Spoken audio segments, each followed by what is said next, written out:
ನಮಸ್ಕಾರ ಸ್ನೇಹಿತರೆ, welcome to ಮಿತ್ರ ಜಾತ ಯೂಟ್ಯೂಬ್ ಚಾನಲ್.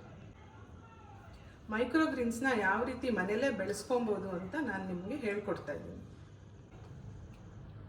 ಮೈಕ್ರೋಗ್ರೀನ್ಸ್ ಮಾಡ್ಕೊಳ್ಳೋಕ್ಕೆ ಮೊದಲನೇದಾಗಿ ಇದು ಫಸ್ಟ್ ಸ್ಟೆಪ್ಪು, ಕಾಳುಗಳನ್ನ ನೆನೆಸ್ಕೊಬೇಕು. ಇದು ಮಡಿಕೆ ಕಾಳು, ಹೆಸರು ಕಾಳು ಮತ್ತು ಹುರುಳಿಕಾಳು, ಈ ಮೂರನ್ನು ಒಂದು ದಿವಸ ರಾತ್ರಿ ನೆನೆಸ್ಕೊಬೇಕು. ನೀರು ಸೋರಾಕಾದ್ಮೇಲೆ ನೀವು ಇದನ್ನು ಹಾಟ್ ಕೇಸಲ್ಲಿ ಇಟ್ಟರೆ 2-3 ದಿನದಲ್ಲಿ ಮೊಳಕೆ ಬರುತ್ತೆ. ಮೊಳಕೆ ಬಂದಿರೋ ಈ ಕಾಳುಗಳಿಂದ ಮೈಕ್ರೋಗ್ರೀನ್ಸ್ನ ಯಾವ ರೀತಿ ಬೆಳಿಬೋದು ಅಂತ ಕೊನೆಯವರೆಗೂ ಈ ವಿಡಿಯೋನ ನೋಡಿ ನೀವು ತಿಳಿದುಕೊಳ್ಳಿ. 3 ಕಾಳು ಚೆನ್ನಾಗಿ ಮೊಳಕೆ ಬಂದಿದೆ ನೋಡಿ. ಹೆಸರು ಕಾಳಿದು, ಇದು ಮಡಿಕೆ ಕಾಳು, ಇದು ಹುರುಳಿಕಾಳು. ಅದಕ್ಕೆ ಬೇಕಾಗಿರೋಂಥ ಕಂಟೈನರ್ಸ್ ತೊಗೊಂಡಿದ್ದೀನಿ. ಇದು ರೀಯೂಸಬಲ್ ಕಂಟೈನರ್ಸ್, ಅಂದರೆ ವೇಸ್ಟಾಗಿ ಬಿಸಾಕ್ತಾ ಇರ್ತೀವಲ್ಲ ನಾವು, ಪಾರ್ಸೆಲ್ ತಂದಿರೋದು ಆ ಥರ ಕಂಟೈನರ್ಸು, ಅದನ್ನೇ ರೀಯೂಸ್ ಮಾಡ್ತಾ ಇದ್ದೀನಿ. ಮೈಕ್ರೋಗ್ರೀನ್ಸ್ಗೆ ಮಾಡೋಕ್ಕೆ ನಮ್ಮ ಕಂಟೈನರ್ಸು ಡೆಪ್ತ್ ಏನು ಜಾಸ್ತಿ ಬೇಕಾಗಲ್ಲ ನೋಡಿ. ಈ ಥರ 1 ಇಂಚು 2 ಇಂಚು ಅಷ್ಟಿದ್ರೆ ಸಾಕು. ಆಮೇಲೆ ಹೋಲ್ಸು ಬೇಕಾಗಲ್ಲ ನಮಗೆ. ಅದಕ್ಕೆ ಬೇಕಾಗಿರೋಂಥ ಮಣ್ಣು ಯಾವ ಥರದ್ದಂದರೆ ವರ್ಮಿ ಕಾಂಪೋಸ್ಟು ಮತ್ತು ಕೋಕೋ ಪಿಟ್ಟು ಮಿಕ್ಸ್ ಮಾಡ್ಕೊಂಡಿದ್ದೀನಿ. ಅವೆರಡಿದ್ರೆ ಸಾಕು, ಮಣ್ಣು ಬೇಕಾಗಲ್ಲ ನಮಗೆ. ಸ್ವಲ್ಪ ಹಾಕ್ಕೊಂಡು ತೋರಿಸ್ತೀನಿ ಯಾವ ಥರ ಹಾಕ್ಕೊಳ್ಳೋದು ಅಂತ ನೋಡಿ. ಈ ಥರ ಕಾರಿಗೇಟೆಡ್ ಬಾಕ್ಸ್ ನಿಮಗೇನೋ ಪಾರ್ಸಲ್ಸ್ ಬರುತ್ತಲ್ವ, ಈ ಥರ ಡೆಪ್ತ್ ಜಾಸ್ತಿ ಇಲ್ಲದಿರೋದು, ಈ ಥರದಲ್ಲೂ ಯೂಸ್ ಮಾಡ್ಕೊಬೋದು. ಇದಕ್ಕೆ ನ್ಯೂಸ್ ಪೇಪರ್ ಹಾಕ್ಕೊಳ್ಳೋಣ ಕೆಳಗಡೆ. ಇದನ್ನು ಆಮೇಲೆ ಎಲ್ಲ ಬಂದಾದ್ಮೇಲೆ ಮೈಕ್ರೋಗ್ರೀನ್ಸು ಇದನ್ನು ನಾವು ಗೊಬ್ಬರಕ್ಕೆ ಮೆನ್ಯೂರ್ ಮಾಡ್ಕೊಳ್ಳೋಕ್ಕೂ ಯೂಸ್ ಮಾಡ್ಬೋದು. ಕಾರಿಗೇಟೆಡ್ ಬಾಕ್ಸ್ ಸಣ್ಣದಾಗಿ ಟೇರ್ ಮಾಡಿಕೊಂಡು, ಸೊ ಫುಲ್ ಯೂಸ್ ಆಗುತ್ತೆ ನಮಗೆ. ಇದು ಎನ್ವೈರ್ನ್ಮೆಂಟ್ಗೂ ಏನು ಹಾಳಾಗಲ್ಲ ನೋಡಿ. ಇದು ಮಿಕ್ಸ್ಚರ್ ಇದೆಯಲ್ಲ, ಮಣ್ಣು ಮತ್ತು ಕೋಕೋ ಪಿಟ್ಟು, ಅದೇ ವರ್ಮಿ ಕಾಂಪೋಸ್ಟು ಮತ್ತು ಕೋಕೋ ಪಿಟ್ಟು, ಅದನ್ನು ಹಾಕ್ತಾ ಇದ್ದೀನಿ ಇದರೊಳಗಡೆ ಕಾರಿಗೇಟೆಡ್ ಬಾಕ್ಸಲ್ಲಿ. ಒಂದು ಸ್ವಲ್ಪ ತಿನ್ ಲೇಯರ್ ಹಾಕ್ಕೊಂಡ್ರೆ ಸಾಕು.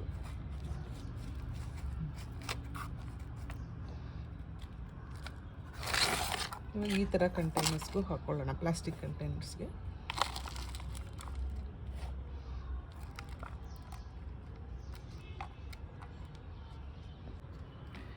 ನೋಡಿ, ಒಂದು ದೊಡ್ಡದಾಗಿದೆ ಅಲ್ಲ ಈ ಕಂಟೈನರು, ಇದಕ್ಕೇ ನಾನು 3 ಕಾಳುಗಳನ್ನ ಸ್ವಲ್ಪ ಹಾಕ್ಕೊತೀನಿ. ಸ್ವಲ್ಪ ತಿಕ್ಕಾಗಿ ಹಾಕ್ಕೊಳ್ಳೋಣ. ಇವಾಗ ಸ್ಮಾಲ್ ಫ್ಯಾಮಿಲೀಸ್ ಇರ್ತಾರಲ್ಲ, ಅವರು ಒಂದೇ ಕಂಟೈನರಲ್ಲಿ ಹೆಂಗೆ 3 ಮಲ್ಟಿಗ್ರೀನ್ಸ್ ಮಾಡ್ಕೊಳ್ಳೋದು, ಮೈಕ್ರೋಗ್ರೀನ್ಸ್ ಮಾಡ್ಕೊಳ್ಳೋದು ಅಂತ ಇದರಿಂದ ನಾವು ತಿಳ್ಕೊಬೋದು. ಇದು ಹುರುಳಿಕಾಳು ಹಾಕ್ತಾಯಿದ್ದೀನಿ.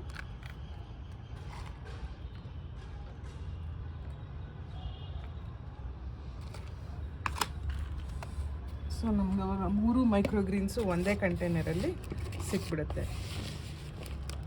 ಸ್ಮಾಲ್ ಫ್ಯಾಮಿಲೀಸ್ಗೆ 3 ಮಲ್ಟಿಗ್ರೀನ್ಸು ಯೂಸ್ ಆಗುತ್ತೆ. ಮೈಕ್ರೋಗ್ರೀನ್ಸ್ ಸ್ಪೇಸು ಜಾಸ್ತಿ ತೊಗೊಳ್ಳಲ್ಲ. ಈ ರೀತಿ ಮೇಲೆ ಕವರ್ ಮಾಡಿಬಿಟ್ಟು, ತುಂಬ ಬಿಸಿಲಿರೋ ಜಾಗದಲ್ಲಿ ಇಡೋದು ಬೇಡ. ಇದನ್ನು ಸ್ವಲ್ಪ ನೀರನ್ನ ಸ್ಪ್ರಿಂಕಲ್ ಮಾಡ್ಕೊಳ್ಳೋಣ. 2 ಡೇಸ್ಗೊಂದ್ಸಲ ಸ್ಪ್ರಿಂಕಲ್ ಮಾಡಿಕೊಂಡ್ರೆ ಸಾಕು.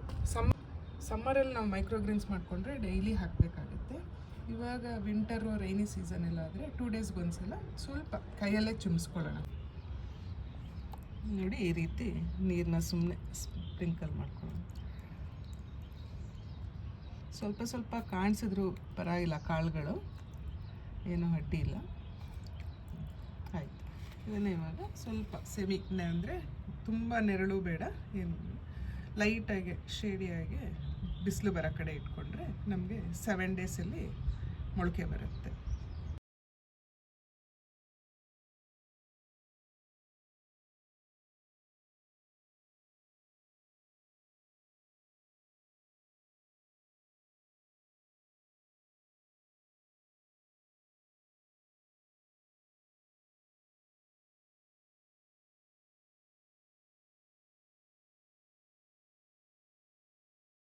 ಈ ರೀತಿ ಎಲ್ಲ ನಾವು ಕವರ್ ಮಾಡ್ಕೊಂಡಿದ್ದೀವಿ ನೋಡಿ.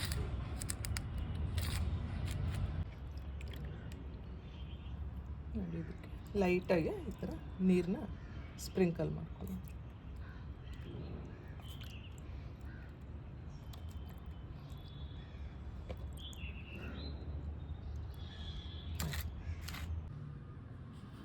ನೋಡಿ ಸ್ನೇಹಿತರೆ, ನಾನಿದು ಹೆಸ್ರು ಕಾಳು, ಮಡಕೆ ಕಾಳು, ಹುಳಿಕಾಳನ್ನೆಲ್ಲ ಒಂದು ದಿವಸ ಮೊಳಕೆ ಬರೆಸ್ಬಿಟ್ಟು ಹಾಕಿದ್ದೆ. ಮೈಕ್ರೋಗ್ರೇನ್ಸ್ ಮಾಡೋಣ, ಅದು ತುಂಬ ಪೌಷ್ಟಿಕಾಂಶ ಜಾಸ್ತಿ ಇರುತ್ತೆ ಕಾಳುಗಳಿಗಿಂತ ಅಂತ. ಈ ಒಂದು ವಾರಕ್ಕೆ ಈ ರೀತಿ ಬಂದಿದೆ. ಎಷ್ಟು ಚೆನ್ನಾಗಿದೆ ಅಲ್ಲ. ನಾನು ಇದನ್ನು ಮನೆಯಲ್ಲೇ ಹಾಕಿರೋದ್ರಿಂದ ಇದರಲ್ಲಿ ಯಾವ ಕೆಮಿಕಲ್ಸು ಇಲ್ಲ, ಏನೂ ಇಲ್ಲ. ಎಷ್ಟು ಚೆನ್ನಾಗಿ ಹಸಿರಾಗಿ ಬಂದಿದೆ. ಇದನ್ನು ನಾವು ಉಪಯೋಗಿಸೋದ್ರಿಂದ ತುಂಬ ರುಚಿಯಾಗಿರುತ್ತೆ, ಆಮೇಲೆ ಟೇಸ್ಟ್ ಚೆನ್ನಾಗಿರುತ್ತೆ. ಮೈಕ್ರೋಗ್ರೇನ್ಸ್ ಆಮೇಲೆ ನಾವು ಎರಡೆರಡು ಎಲೆ ಈ ಥರ 2 ಚಿಗುರಿರಾಗೆ ಕೀಳಬೇಕು, ಜಾಸ್ತಿ ಬೆಳೆಯೋಕ್ಕೆ ಬಿಡ್ಕೊಡ್ದು. ಅಷ್ಟು ಬೆಳೆದ್ರೆ ಆಮೇಲೆ ಅದರದ್ದು ಪ್ರೋಟೀನ್ಸ್ ಎಲ್ಲ ಕಮ್ಮಿ ಆಗಿಬಿಡುತ್ತಂತೆ. ಸೊ ಚಿಕ್ಕದಾಗಿದ್ದಾಗೆ ಕಟ್ ಮಾಡಿಕೊಂಡು ಉಪಯೋಗಿಸ್ಕೊಬೇಕು. ನೋಡಿ ಹೀಗೆ.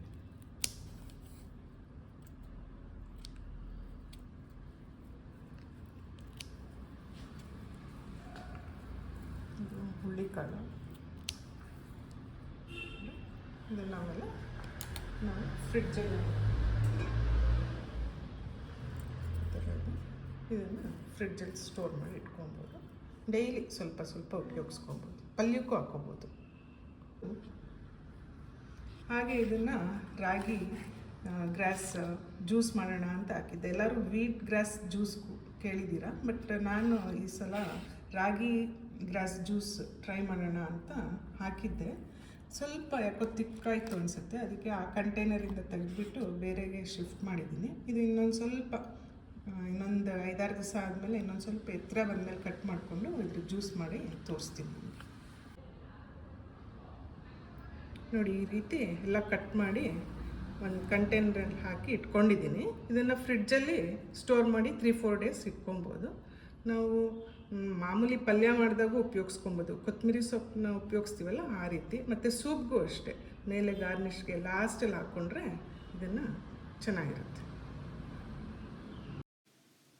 ನೋಡೋದ್ರಲ್ಲ ಸ್ನೇಹಿತರೆ, ಮನೆಯಲ್ಲೇ ಎಷ್ಟು ಸುಲಭವಾಗಿ ನಾವು ಮೈಕ್ರೋಗ್ರೀನ್ಸ್ನ ಬೆಳೆಸ್ಬೋದು ಅಂತ. ನೀವು ನಿಮ್ಮ ಮನೇಲಿ ಬೇರೆ ಯಾವ್ದ್ಯಾವ್ದು ಕಾಳನ್ನ ಉಪಯೋಗಿಸಿ ಈ ಥರ ಮೈಕ್ರೋಗ್ರೀನ್ಸ್ನ ಬೆಳೆಸಿದ್ದೀರಾ ಅಂತ ಕಮೆಂಟ್ ಸೆಕ್ಷನಲ್ಲಿ ತಿಳಿಸಿ. ಹಾಗೆ ಇವತ್ತು ನಾವು ತಿಳಿಸ್ಕೊಟ್ಟ ಈ ಮೈಕ್ರೋಗ್ರೀನ್ಸ್ನ ಹೇಗೆ ಬೆಳೆಸ್ಬೋದು ಅನ್ನೋದು ನಿಮಗೆ ಇಷ್ಟವಾದಲ್ಲಿ ಅದನ್ನು ಕಮೆಂಟ್ ಸೆಕ್ಷನಲ್ಲಿ ತಿಳಿಸಿ. ಹಾಗೆ ನಮ್ಮ ಚಾನೆಲ್ನ ಹೀಗೆ ನೀವು ಸಪೋರ್ಟ್ ಮಾಡ್ತಾಯಿರಿ. ಲೈಕ್ ಮಾಡಿ, ಶೇರ್ ಮಾಡಿ, ಸಬ್ಸ್ಕ್ರೈಬ್ ಮಾಡಿ.